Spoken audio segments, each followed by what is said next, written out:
Welcome again. Indus valley civilisation जिसकी dating की गई अराउंड 2600 BC और कुछ जगहों पे 3300 BC, dates are not so important as much as is important for us to know what grandeur existed.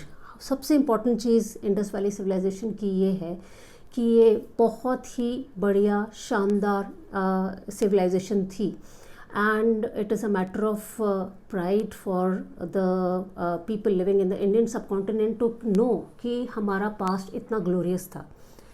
Most important चीज़ जो Indus valley civilisation की हमने देखी है वो है उनकी टाउन प्लानिंग। टाउन प्लानिंग, मैं विलेज प्लानिंग नहीं कह रही हूँ। सो दे वर अर्बन सेंटर्स। और सबसे ख़ास बात यह है कि जो अलग अलग जगहों पर सिटीज़ पाई गई हैं, स्पेशली मोहनजोदारो एंड हड़प्पा, अगर आप उनको दोनों को साथ में रखेंगे तो आप देखेंगे कि ऑलमोस्ट टाउन प्लानिंग दोनों की एक ही जैसी है। और ऐसा लगता है कि उन दोनों सिटीज़ का जो प्लान करने वाला आर्किटेक्ट था वो एक ही है। और कौन थे वो लोग जिन्होंने इस आर्किटेक्ट को ये प्लान बनाने के लिए बोला? क्या कोई राजा थे या कोई शहंशाह थे? कौन थे मालूम नहीं हमें, और आर्किटेक्ट कौन था वो भी हमें मालूम नहीं है।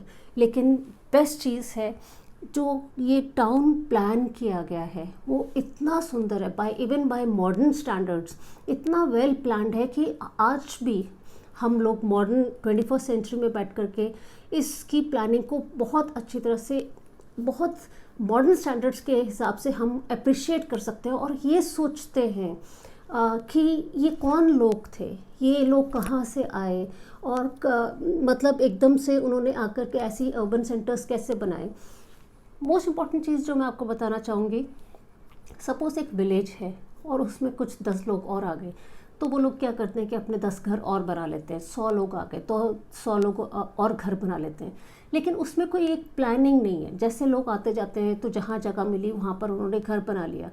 लेकिन अगर आप इंडस वैली सिविलाइजेशन के टाउन्स की प्लानिंग देखोगे तो आप ऐसा कह ही नहीं सकते हैं कि एक के बाद एक घर बनते गए और बिल्कुल जैसे कि एक साथ इकट्ठा होते गए और ना उसकी कोई प्लानिंग है ना कुछ। लेकिन ये ऐसा लगता है कि जैसे कि यहाँ पर इन लोगों के आने से पहले पूरा का पूरा एक टाउन बना दिया गया और उसके बाद आकर के लोग यहाँ पर रहने लग पड़े। तो हम लोग अभी ये डिस्कस करते हैं। ये देखिए आप, this is the map, ground plan of Indus valley civilisation. और जैसे मैंने अभी आपको पहले ही बता दिया था, it is not a result of villages growing in size by accretion of buildings and increasing population. It is a well planned city, right? खास बात इंडस वैली सिविलाइजेशन की ये है कि सिटी डिवाइड की गई थी 2 पार्ट्स में। एक थी अपर सिटी और एक लोअर सिटी। अपर सिटी जैसे कि अगर आपने विज़िट किया होगा कुछ फोर्ट्रेसेस वगैरह, तो आपने ये देखा होगा कि किंगडम्स के जो सबसे इम्पॉर्टेंट पार्ट हुआ करते थे वो हमेशा हायर ग्राउंड पे हुआ करते थे, और उस हायर ग्राउंड के ऊपर आसपास ज़्यादा करके किले की दीवार होती थी। बेस्ट पार्ट ये है कि मोहनजोदारो और हड़प्पा में हमें ये सिटाडेल मिला है। उस सिटाडेल के अंदर खास जगहें हैं। खास जगहें कौन सी है? देखिए, फर्स्ट ऑफ ऑल तो हम ये देखते हैं। देखिए, अपर सिटी कहाँ पर है? वेस्ट साइड में है। पूरा का पूरा पहले ही प्लान बन चुका है, और जो प्लानर है उसने क्या किया, जो वेस्ट साइड में दोनों ही जगह पे, हड़प्पा पे भी और मोहनजोदारो में भी, वेस्ट साइड में सिटाडेल बनाया। और सिटाडेल के आसपास क्या है? दीवारें हैं बड़ी बड़ी, फोर्टिफाइड वॉल्स। और उस सिटाडेल में क्या हमने पाया है? ग्रैनरीज, यानी कि अनाज रखने की जगह। इसका मतलब ये है कि वो लोग फार्मिंग करते होंगे और सरप्लस अनाज मिलता होगा और उसको स्टोर करने की ज़रूरत पड़ती होगी, और इसीलिए उन्होंने ग्रैनरीज बनाई। और ग्रेट बाथ, यानी कि या तो वो वाटर स्टोरेज की जगह थी या तो फिर वो हमाम की तरह नहाने की जगह होगी। But there is a pond that we have found. Assembly halls, लोग इकट्ठा होते होंगे, शायद से जो उनके रूलर होंगे, जिसका कोई हमें अब तक कोई ऐसा कोई प्रूफ है नहीं, लेकिन वहाँ पर लोग इकट्ठे होते होंगे फॉर रिलीजियस पर्पसेस या फिर मीटिंग्स होती होंगी, उसके लिए वहाँ पर असेंबली हॉल्स कैसे हैं? हाई मड ब्रिक प्लेटफॉर्म, यानी कि मड ब्रिक कच्ची ईंटों के प्लेटफॉर्म्स बने हुए हमें मिले हैं और उसके ऊपर असेंबली हॉल्स हमें मिले हैं, राइट। तो सिटाडेल के अंदर इम्पॉर्टेंट जगहें हैं। लोअर सिटी जहाँ पर लोग रहते होंगे, देखिए खास बात क्या है इस सारी चीज़ की कि जहाँ पर अभी देखिए आप रहते एक जगह पर हैं और जब आप काम करने जाते हैं तो आप दूसरी जगह पे काम करने के लिए जाते हैं, और ज़्यादा करके हर सिटी के अंदर कमर्शियल सेंटर्स अलग होते हैं और रेजिडेंशियल प्लेसेस अलग होती है। उसी तरह से मोहनजोदारो और हड़प्पा में भी हमें यही मिला, यानी कि अपर सिटी में सारा का सारा इम्पॉर्टेंट चीज़ें, कमर्शियल सेंटर, फिर बाद में जैसे स्टोर हाउसेस, ये सब, लेकिन रेजिडेंशियल एरिया बिल्कुल अलग है। अब हम रेजिडेंशियल एरिया जो है वो है लोअर सिटी, जो कि ईस्ट में होगा, राइट, और वो नेचुरली लोअर ग्राउंड पर है, राइट। और ख़ास बात क्या है, इस लोअर सिटी की पूरी प्लानिंग हो रखी है और इसमें सारे के सारे ड्वेलिंग हाउसेस हैं, सब लोग यहाँ पर रहते हैं, जैसे कि पूरी प्लानिंग पहले ही हो रखी है। और इसका है ग्रिड आयरन पैटर्न, यानी कि सारे के सारे जो घर हैं या स्ट्रीट्स हैं या जो भी इन्होंने बनाने की कोशिश की है वो है आपका नॉर्थ साउथ डायरेक्शन में। ध्यान में रखने की बात ये है कि आज की तारीख में भी अगर कोई रेजिडेंशियल जगह बनाई जाती है और वो ग्रिड आयरन पैटर्न में बनाई जाती है तो वो ज़्यादा महंगी पड़ती है, और जो हैपहैज़र्ड तरीके से बनाई जाती है वो इतनी महंगी नहीं पड़ती है। लेकिन यहाँ पर हमें जो मिला है प्रूफ एक्सकवेशन के बाद ये कि ये सारा का सारा ग्रिड आयरन पैटर्न में बनाया गया है, और आप वो देख ही सकते हैं यहाँ पर, you can see this is completely grid iron pattern, right. Main streets, जो मेन स्ट्रीट्स हैं इसमें, ये देखिए, ये मेन स्ट्रीट्स ये ऑलमोस्ट 10 मीटर्स वाइड हैं, 10 मीटर्स। आज भी आप बाहर निकल करके देखिए और ये मेजर करके देखिए कि आपकी जो मेन स्ट्रीट है वो कितनी चौड़ी है, तो आपको हैरानी होगी ये जान करके कि इंडस वैली सिविलाइजेशन की जो मेन स्ट्रीट्स थी वो 10 मीटर्स वाइड हैं, तो वहाँ पर भी ट्रैफिक होगा, राइट। एंड बेस्ट पार्ट ये है कि they are all the streets and all these things are in north south direction, और सारे के सारी चीज़ें almost 90 डिग्री पर हैं, right। streets are divided into blocks, streets are, अब गलियों के बीच में आप यहाँ पर blocks देखेंगे, right। और ये blocks किस चीज़ों के हैं? स्ट्रीट्स के अंदर यहाँ पर, जैसे यहाँ पर ये पूरी की पूरी स्ट्रीट आ गई और यहाँ पर आप ये पूरा एक ब्लॉक देखेंगे। स्ट्रीट्स इन ब्लॉक्स में क्या हैं? हाउसेस हैं। हाउसेस की ख़ास बात क्या है कि पूरे घर से, जैसे कि अभी भी होता है, एक दरवाज़ा खुलता है, लेकिन वो मेन स्ट्रीट में दरवाज़ा नहीं खुलता है। ये जितने भी दरवाजे खुलते हैं वो साइड लेन्स में खुलते हैं, राइट। साइड लेन्स, साइड की गली में ही खुलते हैं, और जो एक ही दरवाज़ा है मेन, राइट। और इन ब्लॉक्स के अंदर काफ़ी सारी शॉप्स भी हैं और यहाँ पर कुछ फैक्ट्रीज भी पाई गई हैं। और ये घर किन के बने हुए, देखिए, किल बर्न्ट ब्रिक्स, यानी कि भट्टी में बनाई गई ईंटें हैं। और ज़्यादा करके ये किस चीज़ में यूज़ हो रही हैं? वॉल्स में यूज़ हो रही हैं, इम्पॉर्टेंट बिल्डिंग्स में यूज़ हो रही हैं और डिफेंस वर्क्स में। यानी कि जैसे अपर सिटी में भी हमने देखा तो फोर्ट किस चीज़ का है? अपर ये किल्न बर्न्ट ब्रिक्स का है। और सन ड्राइड ब्रिक्स, जैसे कि मैंने आपको पहले भी बताया, असेंबली में क्या है? मड ब्रिक प्लेटफॉर्म्स हैं। यहाँ पर भी सन ड्राइड ब्रिक्स हैं for raising platforms and for making courtyards, आंगन, राइट। आपने देखा होगा कि बहुत सारे इंडिया के घरों में आंगन पक्का होता है। और ये ब्रिक्स को सीमेंट कैसे किया गया, यानी कि इनको एक साथ जोड़ा कैसे गया? इंग्लिश बॉन्ड से, राइट। इंग्लिश बॉन्ड दो ईंटों को एक साथ रख करके, फिर उसकी वाली जो उससे नीचे वाली ईंटें हैं ऐसे रख करके। सो ये वाला बॉन्ड जो होता है वो सबसे स्ट्रॉन्गेस्ट होता है। और इनको जोड़ा कैसे गया है, लेआउट इंग्लिश बॉन्ड है और जोड़ा कैसे गया है, मड मोर्टार से, that is soil plus clay. और यहाँ पर इन घरों में हमें बहुत सारे स्टेयरकेसेस के भी मिले हैं। इसका मतलब ये है कि अपर स्टोरीज भी होंगे घरों में। और जो ब्लॉक्स ऑफ बिल्डिंग्स हैं, राइट, जैसे कि ब्लॉक्स ऑफ बिल्डिंग्स हैं तो इनका डायमेंशंस क्या है, 600 फीट बाय 1200 फीट। और जो मेजर स्ट्रीट्स और भी बड़ी स्ट्रीट्स हैं, they are around 33 feet wide. जो बाई लेन्स हैं, राइट, गलियों की जो गलियां हैं उनकी सड़कें कैसी हैं, 5 to 10 फीट वाइड, राइट।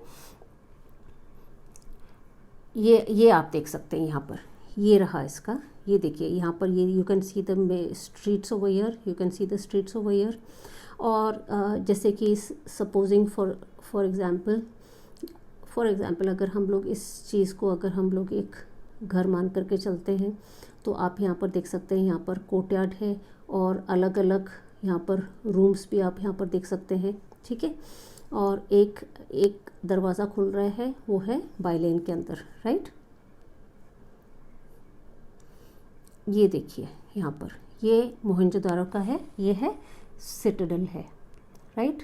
और ये इसके आसपास मड फिल्ड एम्बैंकमेंट, यहाँ पर उसको ऊंचे करने के लिए भी हमको पता चल रहा है, प्रूफ है कि भाई इन्होंने खुद किया होगा। सो मिट्टी भर करके उसको ऊपर उठाया हुआ है ज़मीन से। And it is around 43 feet above the lower city. अब यहाँ पर अगर आप थोड़ा सा वो देखेंगे तो आप यहाँ पर देख सकते हैं बहुत सारी जगहों पे हम लोग यहाँ पर स्टेयरकेसेस देख सकते हैं। यहाँ पर भी हम लोग स्टेयरकेसेस देख सकते हैं, यहाँ पर भी हम लोग स्टेयरकेसेस देख सकते हैं। लेकिन ऊपर की बिल्डिंग्स, ऊपर का जो स्टोरीज़ हैं वो नहीं है।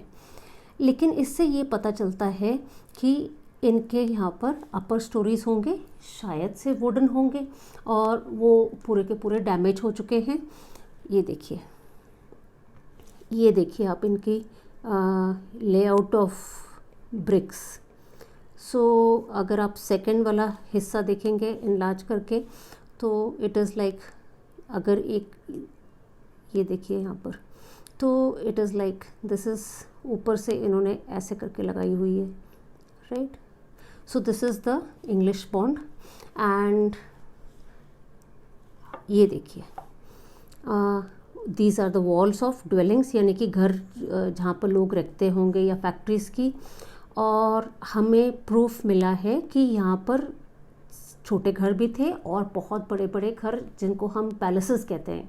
वो पैलेसेस थे कि नहीं थे वो मालूम नहीं, लेकिन हम उनको पैलेसेस मान के चलते हैं। कुछ बड़े बड़े घर मिले हैं और कुछ छोटे छोटे अपार्टमेंट्स भी मिले हैं। हो सकता है कि उनको डेकोरेट भी किया होगा, लेकिन हमारे पास ऐसा कोई प्रूफ नहीं है कि वो decorated, they must be decorated definitely. And these are the outer walls, these are the outer walls. यहाँ पर तो आप बहुत ही अच्छी तरह से वो इंग्लिश बॉन्ड देख सकते हैं। और आउटर वॉल्स अराउंड 90 सेंटीमीटर्स की थिकनेस हुआ करती थी। लेकिन ख़ास बात यह है कि घर के जहाँ पर भी हमें ड्वेलिंग हाउसेस मिले हैं, आउटर वॉल्स में कोई भी विंडोज़ नहीं है। जितनी भी विंडोज़ हैं वो कोर्टयार्ड की तरफ ही खुलती हैं, यानी कि आंगन की तरफ ही खुलती हैं। No windows on outer walls, right. ख़ास बात इन घरों का आर्कियोलॉजिस्ट ने ये देखा है, क्या, ये देखिए बहुत इंटरेस्टिंग चीज़ें हैं कि इनका किचन हुआ करता था कॉर्नर ऑफ द हाउस में। इनके जो घर के फ्लोर्स होते थे, they were brick floors, of course mud brick floors. They had courtyards and doors and windows. Main door used to open on the by-lane, but doors and windows used to all open inside. They had many airy rooms. They also had a bathroom. और हर घर में, almost हर घर में हमें मिला है a room had a well, यानी कि they had water supply of their own. और bathrooms में से ड्रेन्स बाहर जा रही हैं और बाहर जा कर के बड़ी ड्रेन्स के साथ मिल रही हैं। And drains and then they go and connect with outer larger drains. और एक दरवाज़ा होता था घर का which use to open in the side lanes, not the main road, right. और एक ख़ास बात हमें एक और भी मिली है कि मेन डोर के पास में एक छोटा सा लॉज मिला है जिसको हम कहते हैं पोर्टर्स लॉज। और ख़ास बात एक और भी है कि आजकल के गांव में भी बहुत सारे घरों में कमोड्स नहीं होते हैं, प्रॉपर टॉयलेट्स नहीं होते, लेकिन हमारे पास प्रूफ है कि इन घरों में कमोड्स हुआ करते थे, राइट। और इससे पता चलता है कि that these people were a flourishing middle class and उनकी खास activities use to happen around the courtyards only. और आज हम कैसे कह सकते हैं कि इनकी एक्टिविटीज़ कोर्टयार्ड के आसपास ही थी? वो क्यों? क्योंकि अभी भी सिंध और पंजाब में ऐसे घर हैं जहाँ पर आप सेंटर में आंगन है और बहुत सारे रूम्स हैं उसके आसपास, और सारे रूम्स के दरवाजे सेंटर की तरफ ही खुलते हैं, और पूरे घर का एक मेन डोर है जो बाहर की तरफ खुलता है। अभी भी अवेलेबल, अभी भी कुछ प्रूफ्स हैं। हवेलियाँ आप देखेंगे अगर आप पंजाब या सिंध में जाएंगे तो सेम टाइप ऑफ हवेलियाँ अभी भी हमें देखने को मिलेंगी, राइट। और ये देखिए, मैंने आपको बताया था कि घरों के अंदर हमें प्रूफ मिले हैं, स्पेशली मोहनजोदारो में, कि उन लोगों के पास अपने घर में वेल्स हुआ करते थे। तो ये देखिए आप, ये देखिए यहाँ पर एक तो आप ये देख सकते हैं कि इनकी ब्रिक्स कैसी हैं, दिस आर ऑल किन बर्nt ब्रिक्स, राइट। और ये देखिए वेल्स, ये देखिए वेल्स, और ये देखिए आप यहाँ पर ब्रिक्स भी इन्होंने किस पैटर्न की बना रखी हैं। सो इससे पता चलता है कि कितने एडवांस थिंकिंग थी इन लोगों की भी। यहाँ पर भी आप देख सकते हैं ये वेल, राइट। और अगर इनकी अपर स्टोरीज़ होंगी तो शायद से ये अपर स्टोरीज़ को भी सप्लाई करता होगा। और ये एक ड्राइंग है वेल की, ये देखिए, ये एक और वेल है। बहुत सारे वेल्स हैं वहाँ पर, स्पेशली मोहनजोदारो में। तो wells found in individual houses at Mohenjodaro. Mohenjodaro is known as a city of the dead, but इतने वेल्स मिले हैं वहाँ पर कि it is also known as the city of wells. It's very interesting, isn't it? Thank you.